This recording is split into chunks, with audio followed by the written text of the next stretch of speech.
Oke, bisa dilihat tadi B-roll-nya itu di tempat yang berbeda sama tempat review karena waktu itu ketika saya membuat B-roll-nya dan mau mereview sepedanya, ada kesalahan teknis ketika editing, yaitu kehilangan apa ya namanya, voice recordernya. Jadi file record suara saya hilang, jadi saya review ulang. Daripada lama-lama, yuk kita langsung review aja si Scottnya di bengkel Cycling Style. Halo cyclist, kali ini kita ada di bengkel atau workshop atau bisa dibilang garage-nya Cycling Style. Nah, kali ini saya mau mereview sebuah sepeda, yaitu sepeda dari merek Scott Pro Challenge. Sepeda ini langka. Kenapa saya bisa bilang langka? Karena nggak banyak banget populasinya. Kenapa bisa begitu? Karena tidak dijual belikan. Jadi yang memiliki, setahu saya yang memiliki sepeda ini pada tahun 90 tuh hanya pembalap saja yang menggunakan sepeda ini. Jadi, dan setahu saya di dekalnya tuh harusnya tuh ada tulisan nama pembalapnya gitu ya. Daripada lama-lama, yuk kita langsung ke reviewnya aja.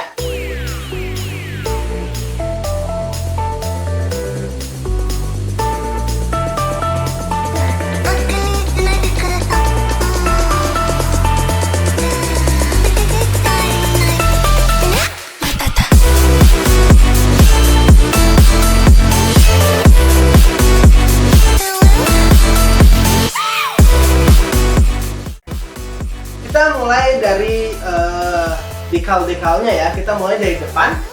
Nah, biar sekalian aja, dia beberapa sumber yang saya dapat, beberapa foto dia dapat dia tuh ada dua model.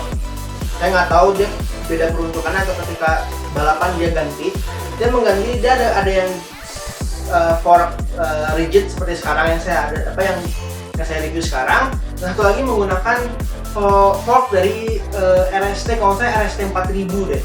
Nanti saya tunjukin fotonya di atas. Nah, dari dekal bagian depan kita bisa lihat di bagian forknya ada lambang Ricci di bagian forknya.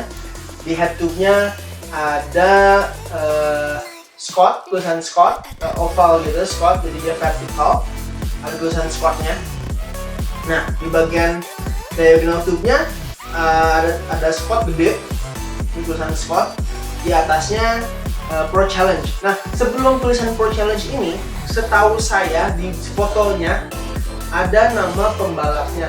Saya tidak tahu karena fotonya juga pun buram dan juga banyak juga informasi mengenai sepeda ini. Karena yang saya tadi bilang, sepeda ini kalau nggak salah tidak dijual belikan dan mungkin nggak banyak orang yang tahu karena kebanyakan orang tahunya mungkin yang pro racing atau yang tim pro atau tim racing. Saya kurang tahu kalau mengenai Scott ya. Nah, di center tube ada di bagian bawah chromo tubing, chromo butted tubing. Jadi ini chromoly, makanya ada dekal chromo butted tubing Tangye MTB. Di atasnya ada dekal juga. Dekalnya SRP design, tulisannya pakai D.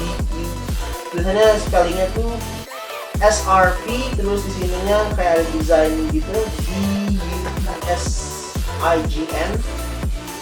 Ya gitu, design. Kayaknya bacanya saya kurang tahu bacanya.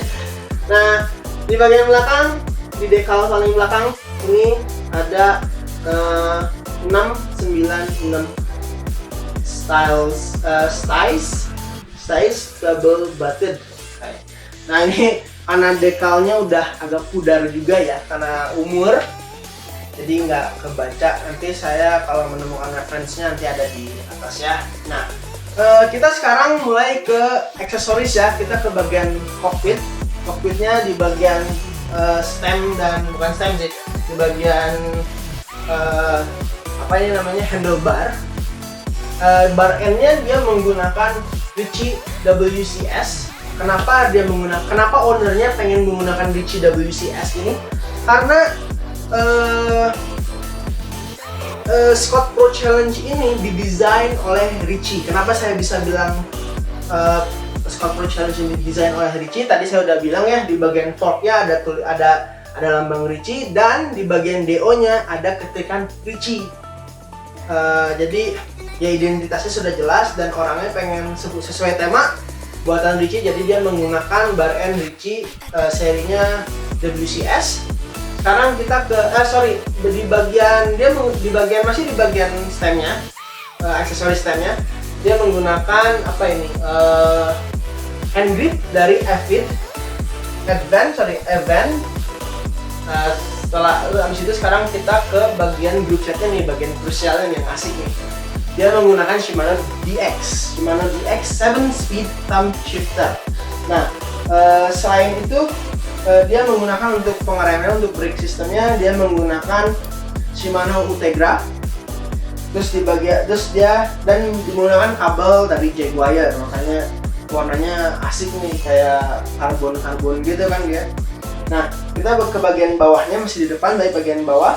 Dia menggunakan untuk brake sistemnya, untuk dia bukan V-brake-nya dari Scott. Nah, jadi ketika ownernya beli ini, itu udah satu set ya sama brake-nya. Jadi dia mendapatkan frame dan fork, jadi frame set plus brake-nya V-brake-nya dari Scott-nya langsung, jadi bawaan. Nah, dia menggunakan untuk tire-nya, untuk bannya dia menggunakan Maxxis overdrive, kayaknya overdrive.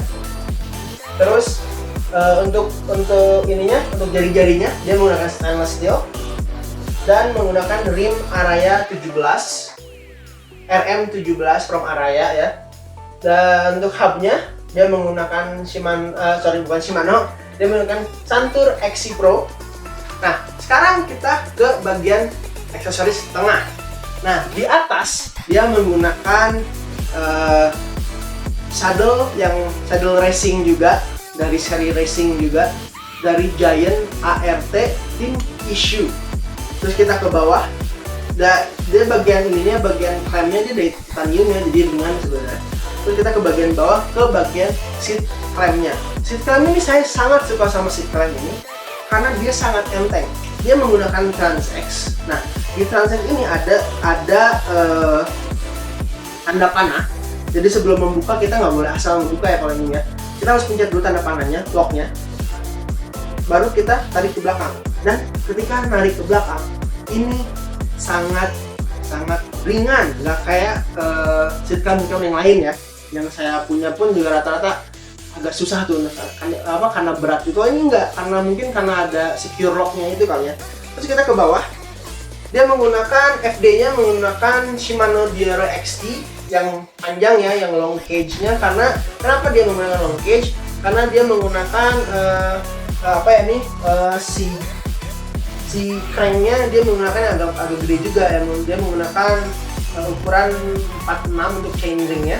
Nah, dia menggunakan untuk cranknya dia menggunakan bukan Shimano. Saya suka ketukar Shimano dan Sugino ya, tapi ini dia menggunakan Sugino GP dengan chainring paling besarnya 46, dan pedalnya dia menggunakan SR Sakae Japan. Nah, sekarang kita ke belakang. Untuk belakangnya dia masih menggunakan untuk V-brake-nya dia menggunakan bawaannya Scott. Dia menggunakan rear tire-nya atau ban belakang menggunakan Maxxis overdrive. Masih menggunakan untuk rimnya masih menggunakan RM17 from Araya. Nah, free hubnya dia menggunakan Shimano Diore. Saya nggak tahu ini XT atau DX, tapi tulisannya hanya Shimano Diore, mungkin jadi seri Diore aja kan. Untuk FD-nya dia menggunakan Shimano DX. Nah, dan saya mau sedikit cerita ya. Si ownernya ketika menggunakannya, kemarin kita ke Gambung ya, nanti ada vlognya.